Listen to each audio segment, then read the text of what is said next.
রাতের ঝটিকা সফরে কোচবিহারে আসছেন রাজ্যের মুখ্যমন্ত্রী মমতা বন্দ্যোপাধ্যায়। তবে ঠিক কী কারণে তিনি কোচবিহারে আসছেন তা নিয়ে এখনও স্পষ্ট কোনো মন্তব্য করতে নারাজ কোচবিহার জেলা প্রশাসন এবং তৃণমূল কংগ্রেস নেতৃত্ব।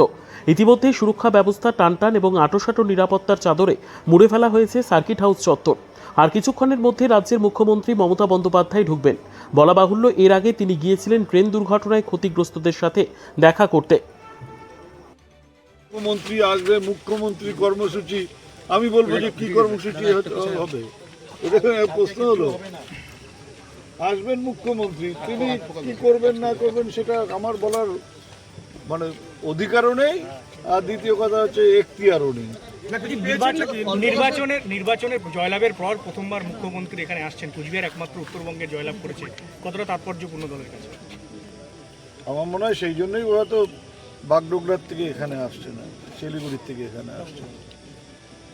জেলা নেতাদের নিয়ে কি আবার একটা বুঝতে পারেন এখানে?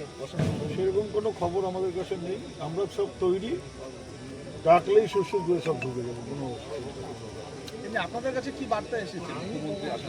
মুখ্যমন্ত্রী আসছেন, আমরা সবাই খবর পেয়েছি, আমরা মুখ্যমন্ত্রী আসবার জন্য অপেক্ষা করছি। উনি যা বলবেন, যা করবেন সেটাই আমরা পালন করব। কি খবর রয়েছে আপনার? কিছু জানি না, হঠাৎই আমরা টিভিতে দেখলাম উনি যখন দমদম এয়ারপোর্টে প্রেস মিট করছিলেন তো তিনি কুচবিহারে আসতে পারেন, তো তাতেই আমরা জানতে পেরেছি। পরে তো তিনি অ্যাকচুয়ালি আসার কথা হলো যে ট্রেন দুর্ঘটনা হয়েছে ঘটনাস্থলে।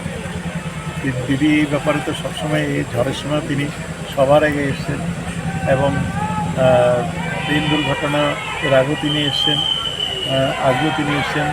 মানুষের বিপদে আপদে তিনি সবসময় পাশে থাকেন, সুতরাং তিনি আজও এসছেন।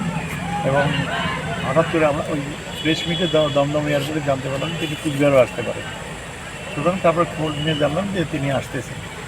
তো এটা আমাদের খুশির হওয়া, কুচবিহারে সাধারণ মানুষের মধ্যে তিনি আসছেন, এটা আমাদের কাছে অনেক বড় পাওনা, তার আশাটাই। আর তিনি যখনই আসেন খালি হাতে আসেন না, দুহাত ভরে কুচবিহারকে দিয়েছেন এবং দ্বিতীয় আছেন। তবে আমাদের একটাই ছোট্ট একটু তৃপ্তি, এবার কমপক্ষে লোকসভাটা জগদীশকে জিতিয়ে আমরা দিদির হাতে তুলে দিতে পেরেছি, এটাই আমাদের সামান্য হলে একটু তৃপ্তি রয়েছে। এমনি দাদা কোনো কিছু পাওয়া যাচ্ছে যে কোনো বিষয় নিয়ে কোনো কিছু উদ্বোধন বা কোনো কিছু উপহার, যেহেতু কুচবিহার সিটটা আপনারা এবার জয়লাভ করেছেন? ওটা উনি জানেন, উনি ছাড়া আমরা কেউ জানি না।